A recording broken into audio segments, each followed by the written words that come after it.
स्वागत आपका। मैं हूं योगेंद्र। आप देख रहे हैं खास खबर। खास खबर में हम बात करेंगे बिहार के सियासी पारे की।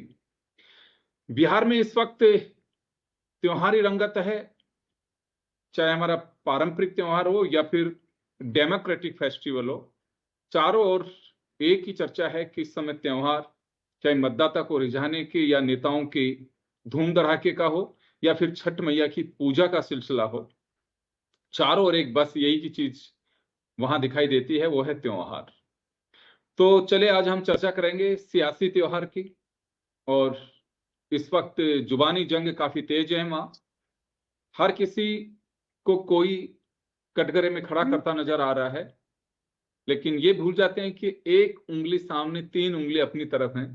खैर, राजनीति का ये उसूल है, राजनीति में सब कुछ ऐसे ही चलता है, तासीर ऐसी ही है।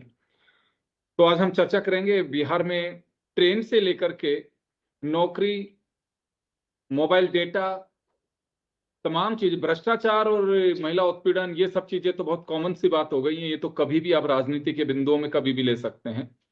लेकिन फिलहाल जो करंट में मुद्दे चल रहे हैं उनको लेकर के हम चर्चा करेंगे। छठ मैया के लिए अपने प्रवासी बाहर से लौट रहे हैं। विपक्ष हमलावर है कि सरकार ने माकूल इंतजाम नहीं किए। सरकार का दावा है कि 1500 ट्रेनों की व्यवस्था की गई है। यह भी कहा जा रहा है कि 12,500 ट्रेनों का वादा किया गया था। क्या उस वादे का? कोई जुमले कह रहा है, कोई क्या कह रहा है। बच्चों, जो आने वाले बिहार में लोग हैं, छठ मैया की पूजा के लिए जो लोग आ रहे हैं, उनके लिए कहा जा रहा है विपक्ष की ओर से कि वो टॉयलेट्स में बैठ के आ रहे हैं, सीढ़ियों में सफर कर रहे हैं। कोई घटना घट सकती है क्योंकि लंबा लंबा सफर तय करके आ रहे हैं, नींद आ सकती है। तो चले इस पूरे मुद्दे पर चर्चा करने के लिए हमारे साथ जनसुराज पार्टी से वंदना भारती जी जुड़ी हुई हैं। कांग्रेस से हमारे साथ चंद्रभूषण सिंह जी जुड़ेंगे। जनता दल यूनाइटेड से हमारे साथ किशोर कुणाल जी जुड़ रहे थे, लेकिन वो कहीं सफर में हैं। देखते हैं अभी कौन जुड़ता है, हम आपको रूबरू करवाएंगे। वंदना जी, इस वक्त काफी सियासी पारा चढ़ा हुआ है, दूसरी तरफ छठ मैया की पूजा के लिए लोग आतुर हैं। तो बिहार में इस वक्त जो माहौल है, काफी ये कह सकते हैं कि 6 और 11 तारीख तो दूर है, लेकिन अभी से पूरी तरह से परवान पे है।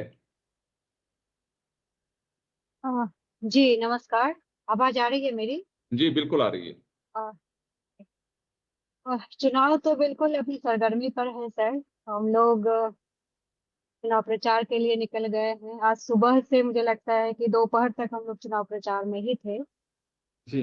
अ, जो मीडिया में खबरें आती हैं और हम लोग प्रचार करने जो जा रहे हैं, उसमें जो बातें छन के आ रही हैं, और जब आप घर घर जाते हैं तो वहाँ जो वस्तु स्थिति होती है बिल्कुल अलग होती है। ओ। अमूमन हर घर में हम देख रहे हैं कि वहाँ जो पुरुष है, शहर की ये मैं बात कर रही हूँ, पुरुष नदारद है। सोचिए कि शहर का ये हाल है, तो अगर गांव में हम प्रचार करने जाए हर गांव में, तो वहां तो बिल्कुल तो खाली रहता है। जो ट्रेनों की भीड़ आप देख रहे हैं वो भीड़ ऐसे नहीं है। छठ में जो पुरुष है, छठ छठ में इतना प्रसाद, नेचुरल जो फल होते हैं वो चढ़ाया जाता है, दौरी होता है, दौरा होता है, और वो पुरुष के ही माथे पे जाता है। अमूमन स्त्रियां सहती हैं, फास्ट करती हैं, और पुरुष उसको घाट तक ले जाते हैं। वो घाट तक ले जाने के लिए जो मजदूर पुरुष हैं, जो बाहर काम कर रहे हैं, वो अपने घर तक आने के लिए अगर टॉयलेट में उनको सफर करना पड़ रहा है, तो आप सोचिए कि एक मनुष्य होने की किस पीड़ा से वो गुजर रहे होंगे, है ना। एक ऐसा मनुष्य भी हमारे समाज में है जो अब एसी बसों में, एसी मुझे लगता है कि वायुयान में, एरोप्लेन में अपने स्वानों को नहीं करते हैं। मैथिली सर, उनकी एक कविता थी, स्वानों को मिलता है दूध यहाँ, भूखे बच्चे उकलाते हैं। हो रही है कि मनुष्यों को सफर करने की कोई जगह नहीं है, लेकिन एक ऐसा वर्ग है, खाया गाया वर्ग, अडानी से लेके तमाम ऐसे लोग पड़े हुए हैं जिनको कि ये हमारे मोदी साहब कह रहे हैं कि हम फ्री डाटा आपको उपलब्ध करा रहे हैं। अरे पहले हमारी जिंदगी जो मूलभूत समस्या है हमारी जिंदगी की, रोटी कपड़ा और मकान, वह तो पूरा कर दीजिए। वह पूरा होगा तभी हम फ्री डाटा के लिए सपने देखेंगे। फ्री डाटा तो बच्चों को जिस तरह से आप नशे का लत लगा रहे हैं ना, वो लत है कि वो वीडियो बना रहे हैं, पढ़ाई लिखाई छोड़ के वो वीडियो बनाने में शामिल हो गए हैं। जी, वो एक आपका कहना है कि अलग तरह का एडिक्शन दे दिया गया उन्हें। हाँ, ये कहीं से बेतुका लगता है कि आप अपने यहाँ बुलेट ट्रेन की व्यवस्था कर रहे हैं और बिहारी आदमी आपको मनुष्य की इसका मतलब कि मनुष्य नहीं लग रहे हैं बिहारी, और हम ही से आके आप हमारा ही वोट मांग रहे हैं, हमारे डीएनए पे सवाल उठा रहे हैं और वोट हम ही से मांग रहे हैं। तो क्या ही कहा जाए, इससे ज्यादा हम माननीय प्रधानमंत्री जी के लिए क्या कह सकते हैं। लेकिन डीएनए वाले तो शामिल हो गए अब साथ में ही, पिछली सरकार में भी शामिल रहे, अभी ये भी तो उनको समझना तैयारी। चाहिए कि वो क्यों जी, शामिल हो गए हैं, जिनके डीएनए पे वो सवाल कर रहे थे। वो लेकिन खत एक लिखे थे बिहारी उस होने के समय, नाते उस दर्द को तो मैं भूल नहीं पाऊंगी सर, कि उन्होंने हमारे डीएनए पे सवाल किया। वो खत भी लिखे गए थे खून से। जी जी जी, चलिए, समय के साथ में चीजें बदल जाती हैं और मैं अक्सर ये बात कहता हूं कि राजनीति में कोई इसका किसी का स्थायी विरोधी और दोस्त नहीं होता।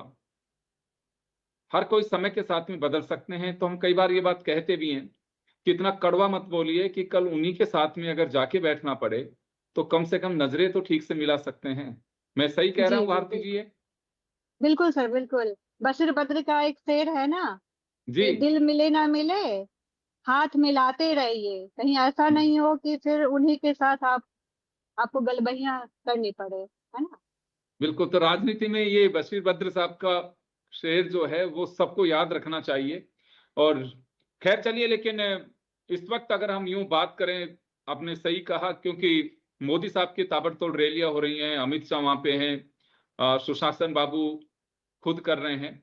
मैं एक चीज समझना चाहूंगा आपसे कि वहां पे एक नारा दिया जा रहा है, सुशासन बनाम भ्रष्टाचार और जंगल राज। ये एक काफी वहां पे सरकार की ओर से सुशासन की बात कही जा रही है। लालू यादव का जो टाइम था उसकी याद दिलाई जा रही है। तो जन सुराज क्या याद दिला रहा है, क्योंकि आप लोग तो नई पारी की शुरुआत कर रहे हैं। जी जी। हम लोग सर बस यही याद दिलाना चाहते हैं कि आप प्रशांत किशोर जी बार बार अपने वक्तव्य में यह कहते रहते हैं कि भाई लालू जी के डर से भाजपा, भाजपा के डर से लालू जी। हाँ, ये जो हमने एक मेटाफर गढ़ दिया है, उस मेटाफर से निकलने की जरूरत है। यथास्थितिवाद जो 20 सालों से चल रहा है उसमें तो एनडीए सरकार ही थी, और एनडीए सरकार से पहले लालू जी का राज था। तो कहीं ना कहीं उस स्थिति को जो आ, लोगों ने कहीं ना कहीं ऐसे मान लिया है कि हम ऐसे ही जिएंगे, ऐसे ही जीने को विवश है, हमारा कुछ हो नहीं सकता है। उस स्थिति से बदलने की जरूरत है, और बदलाव तभी होगा जब लोग समझेंगे इन चीजों को, कि आपको एक भय दिखाया जा रहा है, बार बार जंगल राज की याद दिलाई जा रही है, ताकि आप फिर घबरा कर उन्हीं को वोट दे। भाई 20 साल से तो वही एनडीए सरकार थी जो जंगल राज के आपको ये बार बार याद, तो आपने 20 साल, अगर 5 साल एक एमएलए को आप 5 साल दे रहे हैं बदलाव करने के लिए, और आपको 20 साल बिहार की जनता ने दिया, बिहार की जनता को आप अभी भी बाथरूम में आने के लिए विवश कर रहे हैं, और अपने प्रदेश के लोगों के लिए ट्रेन ला रहे हैं। क्या ही कहा जाए ऐसे प्रधानमंत्री जी को। हमारे ही शहर में अभी माननीय गृह मंत्री जी हैं। हम्म, है। बिल्कुल। अ, आपको एक पलायन बड़ी समस्या लगती है वहां पे, क्योंकि जो आपकी बात मैं समझ पा रहा हूं कि पुरुष फलों का टोकरा लेकर के जाते हैं छठ मैया की पूजा के लिए, जहां पे भी आप उस पे नदी पे गंगा मैया पे जब जाते हैं वहां पे, तो वो पुरुष आज नदारद हैं, वहां पे है नहीं। समय के साथ में जी, क्योंकि अभी ट्रेनिंग कुछ में दिन पहले आपने इनका रवीश कुमार का देखा होगा, बड़ा वायरल हुआ था वीडियो। वो अपने गांव में गए हुए हैं और माथे पे टोकरा लेके जा रहे हैं। तो ये आम दृश्य है हमारे यहाँ बिहार का, कि अपने गोसाई घर, जिसको कि पूजा करने का हर घर में एक जगह होता है, रूम होता है, जी, वहां से निकलते हैं माथे पे टोकरा लेकर, और वो फिर टोकरे कहीं नीचे रखना नहीं होता है। मतलब कि जो भी सामान है भरा पूरा उसमें, एक टोकरा में हो सकता है कि 10 सूप हो, जितने जितने लोगों की इच्छा होती है जो कबूलते हैं। मैं किसी अंधविश्वास को फैलाने के लिए यहाँ पे नहीं हूँ, बस ये एक परंपरा है हमारे यहाँ, जो जी। परंपरा चली देखिए, आती आ रही है जैसे सदियों से। त्योहारों में जी हम जी जी अंधविश्वास अंधविश्वास नहीं कर सकते, ये एक हमारी परंपराएं हैं। इससे जी। नुकसान उस तो किसी को परंपरा भी में नहीं होता है, पुरुष, एक जी आस्था, जो कहूं कि एक जी आस्था है, ये किसी उस को माने आस्था नहीं में माने, लेकिन लोग आस्था तो होती है। जी जी जी, उस आस्था के प्रतीक के रूप में पुरुष उसको सर पर लेकर जाते हैं, घाट तक लेकर जाते हैं, और उसको कहीं रखना नहीं होता है। कहा यही जाता है सर कि हम्म। जी, चलिए मैं वंदना जी आपके पास में आऊंगा। अंजुम आरा जी जी हमारे साथ में जुड़ी हुई हैं इस वक्त, जनता दल यूनाइटेड से हैं। अंजुम जी, आप सुन पा रही हैं मुझे?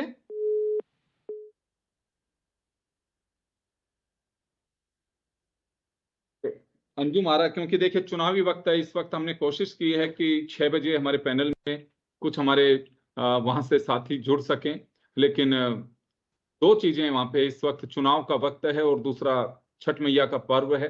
बिहार का सबसे बड़ा पर्व माना जाता है, यूं तो हर पलायन त्योहार है। पलायन का दर्द सर जो आप पूछ रहे थे, वह दर्द तो यही है ना कि एक रूम में 20 लोग 50 लोग रहने के लिए विवश है ना। आप सोचिए कि हम चाहते हैं अपने बच्चों को कि एक स्टडी रूम उनको दे दिया जाए। हाँ, और वो अपनी छोटी बहनों से या भाई बहनों से शेयर नहीं करना चाहते। एक मिडिल क्लास इतना सुविधाभोगी हो गया, और एक हमारे ही क्लास का वंदना जी, हमारे ही वंदना समाज जी, का एक मर्द वंदना जी, ऐसा है। जी जी, वंदना अंजुम जी, जी को आप समय दीजिए, बिल्कुल बिल्कुल। जी वंदना जी, मैं आपके पास में आऊंगा, आप बने रहिए हमारे साथ में। अंजुम आरा जी हमारे साथ में हैं, उनसे एक सवाल जरूर जानना चाहेंगे। अंजुम जी, सरकार आपकी है, बीजेपी के साथ में आप अलायंस में हैं। एक सवाल उठा है, अभी वंदना भारती जी हमारे साथ जनसुराज से जुड़ी हुई हैं, उनका ये कहना है कि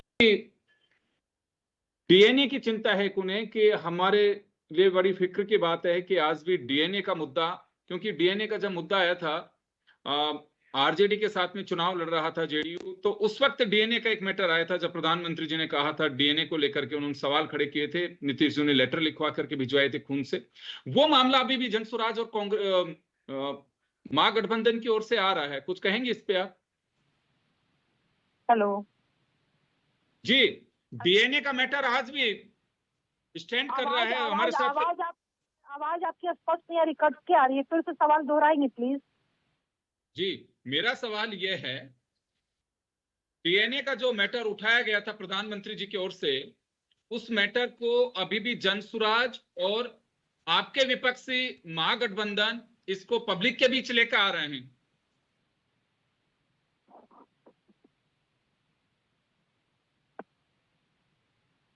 जी, कुछ अंजुम जी कुछ कहना चाहेंगे इस पे? चलिए, अंजुम आरा हमारे साथ में जनता दल यूनाइटेड की स्पोक्स पर्सन है, वो कहीं पे हैं, उन्हें जुड़ना था हमारे साथ में, लेकिन कुछ टेक्निकल प्रॉब्लम लगता है कि हो रही है, वो जुड़ नहीं पा रही हैं। हम कोशिश करेंगे एक बार फिर से उन्हें जोड़ सके, क्योंकि जवाब तो उन्हीं को देना है। जनसुराज पार्टी ने सवाल खड़ा किया है जन टीवी के इस प्लेटफॉर्म पे, जवाब जनता दल यूनाइटेड या बीजेपी को ही देना होगा, और वही इसका जवाब दे सकते हैं। सुशासन की बात, चले मैं एक, वंदना जी, नेम चेंज करिए तो। जी वंदना जी, वंदना जी आपका वीडियो बंद किया है शायद आपने। सर कर दीजिए। वंदना जी, एक सवाल है मेरा, सुशासन की जी जो जी अपन सर। बात कर, जी सुशासन की बात कर रहे थे अपन, मैं प्रधानमंत्री जी को सुन रहा था, अमित शाह साहब को सुन रहा था। चलिए, आवाज आ रही है शायद अंजुम आरा, अंजुम आरा जी आप जुड़ी हुई हैं हमारे साथ, तो इस सवाल का जवाब वंदना भारती जी सुनना चाहती हैं।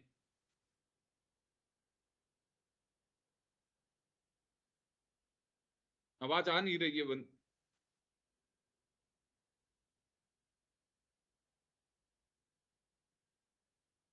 कुछ टेक्निकल प्रॉब्लम है। मैं सुशासन को लेकर के बात करना चाहूंगा। आप डीएनए पे लेके चले गए थे, सुशासन और जंगल राज की जो बात चल रही थी, बीच में अपनी बात पूरी नहीं हो पाई, तो अभी आप क्या भरोसा दिलाना चाह रहे हैं वहां की जनता को, ताकि आपको लोग वोट डालें वहां पे? तो यही भरोसा है सर कि जो हवा हवाई की बातें ये सुशासन की कर रही है,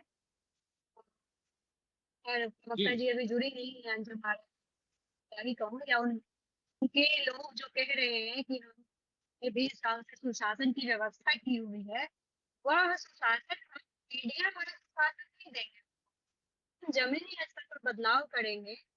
आम लोगों की जो मुद्दे है, जो उनकी समस्या है, वह वाकई में हम उसका निपटान।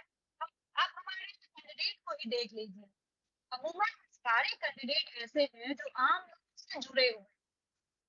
कहीं पर उस तरीके का चार्ज नहीं है, मर्डर का या हत्या का, किसी भी तरीके का जो अवैध काम है, इस तरीके का चार्ज अभी तक नहीं देखा। तो ये एक जो स्वच्छ छवि हम लेकर आ रहे हैं, तो जब ईमानदार छवि के लोग आएंगे तो काम की ईमानदारी से करेंगे। भले उनके पास पैसा नहीं है, बड़े पर्वता से जो प्रत्याशी है बड़ा पैसा, वो क्राउड फंडिंग कर रहा है, वो बहुत धन बली नहीं है, लेकिन जब वो जीत कर अगर आते हैं वो सदन में जाएंगे तो मुझे उम्मीद है वो ईमानदारी से काम करेंगे, और वो काम जो होगा वो बिल्कुल दिखेगा, वो मीडिया मैनेजमेंट की तरह काम किया हुआ नहीं होगा। तो हमारा वादा वही रहेगा कि जो हमारा एजेंडा है कि हम पलायन को रोकेंगे, शिक्षा पर काम करेंगे। अगर सरकारी स्कूलों को हम ठीक नहीं कर सकते हैं तो पहले जैसे प्रशांत जी ने कहा है कि 5 साल तक हम प्राइवेट स्कूल में बच्चों को पढ़ने के लिए भेजेंगे, और उसका जो पैसा है वो हमारी सरकार देगा। वंदना जी, उसके वंदना बाद जी, हम सैनिक स्कूल या नवोदय स्कूल की तरह जी वंदना जी, बनाने की। जी जी जी। वंदना जी, मैं वापस आऊंगा।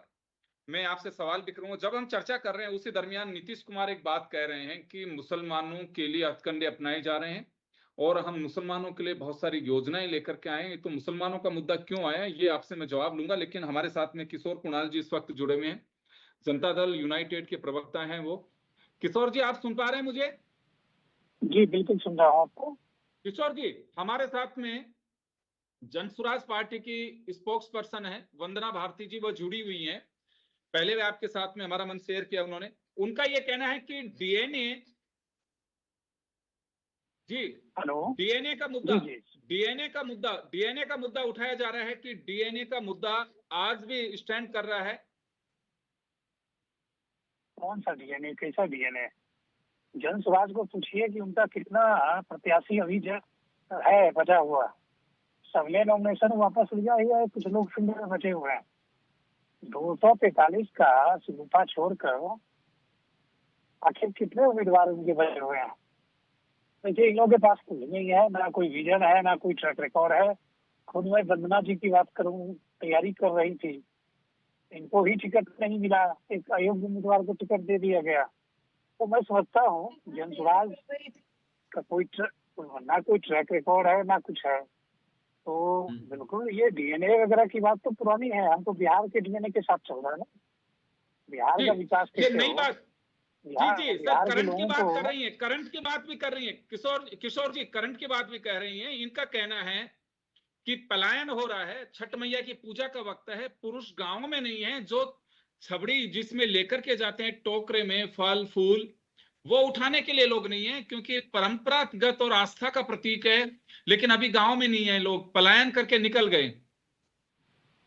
नहीं, देखिए, पलायन का जो मुद्दा है, पलायन तो पंजाब के लोग कनाडा जाते हैं, केरला के लोग सऊदी अरब जाते हैं, बिहार के लोग भी बाहर जाते हैं। तो पलायन एक सतत प्रक्रिया है, और लोग पलायन जो करते हैं उसका एक ही आधार होता है कि उनको पलायन इस उद्देश्य से किया जाता है कि उनके जीवन स्तर में बदलाव हो। और मैं आपको आंकड़े के साथ बता सकता हूँ कि इस प्रदेश में मात्र 54 लाख लोग ऐसे हैं जो नौकरी या व्यवसाय के लिए अलग अलग प्रदेश में नौकरी करने गए हुए हैं।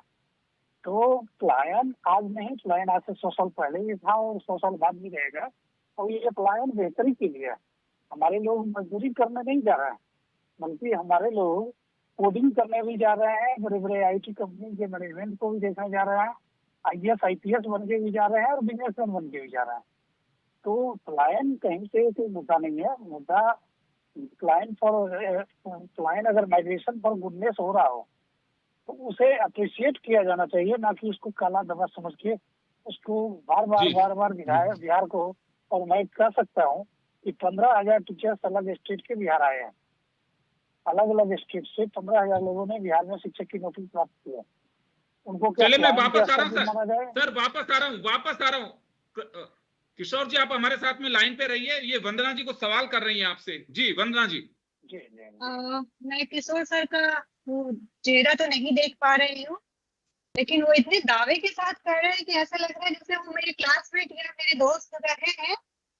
वो कह रहे हैं कि मैंने टिकट के लिए कोशिश की थी। सर, मैं आपको बता दूं कि मैंने टिकट के लिए बिल्कुल कोशिश नहीं की थी। कुछ पत्रकार हमें बार बार फोन कर रहे थे कि मैडम आप आ रही है कि नहीं आ रही है, लेकिन हमारी बिल्कुल ऐसी कोई कतई मतलब 1% भी इच्छा नहीं थी कि हम 1 महीना पहले जिस पार्टी से जुड़े हम उससे टिकट मांगे। हम टिकट के लिए पार्टी से नहीं जुड़े, काम करने के लिए जुड़े हुए हैं। और कोई भी पार्टी के एक भी सदस्य को डॉक्टर वंदना भारती ने टिकट के लिए अपना मुंह खोला हो। तो यह बिल्कुल निराधार है और निराधार बातें ना करिए चैनलों पे तो अच्छा रहेगा प्रवक्तागण। बहरहाल आप पलायन की बात कर रहे हैं और IAS IPS बनने को आप पलायन की बात कर रहे हैं, क्या मैं कहूँ सर? जो IAS IPS बन रहे हैं वो पलायन थोड़ी ना कर रहे हैं। पलायन तो आप आ रहे हैं, जो 15,000 टीचर आप बाहरी लोगों को आ रहे हैं। यहाँ के जो मेधावी बच्चे हैं बिहार के, वो बाहर जाके वही बच्चे जो टीचर बनते हैं वो जाके बोरा उठा रहे हैं, रिक्शा ऐसा ना चला हो रहे हैं दिल्ली में, गुजरात में जाके वो 5-5 हजार के लिए काम कर रहे हैं। अच्छे BEd किए हुए बच्चे जिनको कि अपने प्रदेश में जॉब मिल जाना चाहिए था, जब आपने पूरा दरबार बना दिया पूरे, उनको शायद इच्छा जगी थी कि वो प्रधानमंत्री बनेंगे माननीय नीतीश जी। उस इच्छा को पूरा करने में हम लोगों की बलि चढ़ा दी गई। मैं तो यहाँ पे आपको प्रतिवाद करूंगी जिसको कि आप पता नहीं सिरमौर बना के पेश कर रहे हैं। और पलायन एक सतत हो गई, विकास एक सतत प्रक्रिया होती है। पलायन सतत प्रक्रिया, क्या बात कर रहे हैं आप? जी किशोर जी, आप सुन रहे हैं? विकास सतत प्रक्रिया हो सकती है, पलायन सतत प्रक्रिया कैसे होगा? वंदना जी मैं ये बता रहा हूँ ना, आज से 100 साल पहले भी बिहारी सूरीनाम जैसे और मॉरिशस जैसे प्रदेश में गए थे, देश में गए थे, आज भी जा रहा है। और मैं समझता हूँ क्योंकि बिहार एक ऐसा प्रदेश है जहाँ पे मेधा का भरमार है। यहाँ के लोग बहुत अधिक मेधा से भरे होते हैं और वो लगातार अपॉर्चुनिटी की तलाश में बाहर जाते रहे हैं। जहाँ तक वंदना जी कह रहे थे कि वो टिकट नहीं थी, तो हो सकता है गरिमा भारती भी शायद वहां पर रही थे, तो मुझे लगता है कि शायद गरिमा मैं समझ के बोल दिया हूँ। अगर ये नहीं थी तो मैं इनको सम्मान करता हूँ। दूसरी बात, जो ये पलायन को एक मुद्दा बनाने का प्रयास कर रहा है, वो मुद्दा तो कतई नहीं है। पलायन एक अपॉर्चुनिटी का एक्सप्लेनेशन है। मैं बताता हूँ, प्रशांत किशोर जी पढ़ाई के लिए हैदराबाद गए, दिल्ली गए, नौकरी के लिए अमेरिका गए, व्यवसाय के लिए अलग अलग प्रदेश घूम रहे हैं। तो क्या ये पलायन का ही स्वरूप है या ये अपॉर्चुनिटी का एक्सप्लोरेशन है? ये बताना भी जन समाज की प्रवक्ता महोदया बोलेगी, तो इसको भी मैं समझना चाहूंगा। किशोर सर, पलायन का स्वरूप तो वह भी है जब एक महिला शादी करके अपने मायके से ससुराल जाती है, वह भी पलायन का एक स्वरूप ही होता है। लेकिन जिस पलायन की बात, जिस दुख दर्द की बात हम कर रहे हैं, वो आप भली भांति जानते हैं और आप मुद्दे को भटकाना चाह रहे हैं कहीं ना कहीं कि हम उस पलायन की बात करें ही नहीं। वॉशरूम में लोग आ रहे हैं और इतनी भीड़ है कि लोग सांस तक नहीं ले पा रहे हैं। उस भीड़ में आप समझिए कि कोई युवा स्त्री अपने बच्चों को लेकर अगर दिल्ली से सोच रही होगी कि हम बिहार पहुंच जाए छठ करने के लिए, तो वो कैसे पहुंचेगी? क्या एक आम नागरिक के पास, एक मध्य वर्गीय या लोअर मिडिल क्लास के पास इतनी सुविधा है कि वो एरोप्लेन से बिहार आ सके? अगर वो ट्रेन से आती है तो उसकी सुरक्षा की व्यवस्था क्या सरकार का कर्तव्य नहीं है? आप यहाँ पे बिल्कुल फेल है और बात सिर्फ IAS IPS की कर रहे हैं। क्या मजदूर भाई हमारे समाज के अंग नहीं है? आपकी आवाज स्पष्ट नहीं आ रही है। एक बार एंकर महोदय अगर आप उसको रिपीट कर दें सवाल, तो मैं सही से जवाब दे पाऊंगा। क्या मेरी आवाज स्पष्ट नहीं है? जी जी, आपकी आवाज मैं स्पष्ट तौर पे नहीं सुन पा रहा हूँ। मुझे लगता है आपके यहाँ कोई नेटवर्क की समस्या है सर। किशोर जी, आपकी आवाज क्लियर नहीं आ पा रही है। तो चलिए, खैर बिहार में इस वक्त यही सब कुछ चल रहा है। आरोप प्रत्यारोप का दौर है, कोई नई बात नहीं है। लेकिन बिहार का इलेक्शन एक अलग पैटर्न का इलेक्शन होता है। लोग बहुत कुछ जानना चाहते हैं कि वहाँ जमीनी हकीकत क्या है। बहुत सारी आपके सोशल मीडिया का वक्त है और जमाना है, उसमें कोई चीजें छिप नहीं सकती हैं। लेकिन फिलहाल छठ मैया के पारों में लोग विजयी हैं और ये चुनाव का जो रंग है वो और जमेगा 2 दिन बाद में। तो जब तक मुझे लगता है कि आस्था के प्रतीक के साथ साथ हमारा लोक पर्व जो है छठ मैया का, उसके साथ साथ अभी चुनाव का एक जो रंग है वो भी दिखाई देगा। इस बहाने नेता छठ मैया के आस्था के साथ में गांव में प्रचार भी कर सकते हैं, जा सकते हैं। वहां जो भी प्रसाद के रूप में होता है, छठ मैया का प्रसाद काफी महत्वपूर्ण होता है, उसके लिए लोग जा सकते हैं, एक दूसरे को उसकी कोई किसी से आशीर्वाद ले सकता है, लेकिन मुद्दे जो हैं वो आज भी खड़े रहेंगे, वो खत्म नहीं हो सकते। और मुद्दों पे ही चुनाव लड़ने की और लड़ाने की कोशिश की जानी चाहिए, दाएं बाएं भगने की नहीं। अगर मुद्दे जो उठाए जा रहे हैं केवल चुनावी मुद्दे ही नहीं होने चाहिए, वो बिहार की आबो हवा से जुड़े हुए मुद्दे होने चाहिए। कोई किसी के लिए कुछ भी कह सकता है, लेकिन मुद्दों पर अगर आधार से बनता है तो विकास का एक एजेंडा उसमें दिखाई देता है। आप सभी का बहुत बहुत शुक्रिया। खास खबर में इतना ही, दीजिए इजाजत, नमस्कार। बहुत धन्यवाद।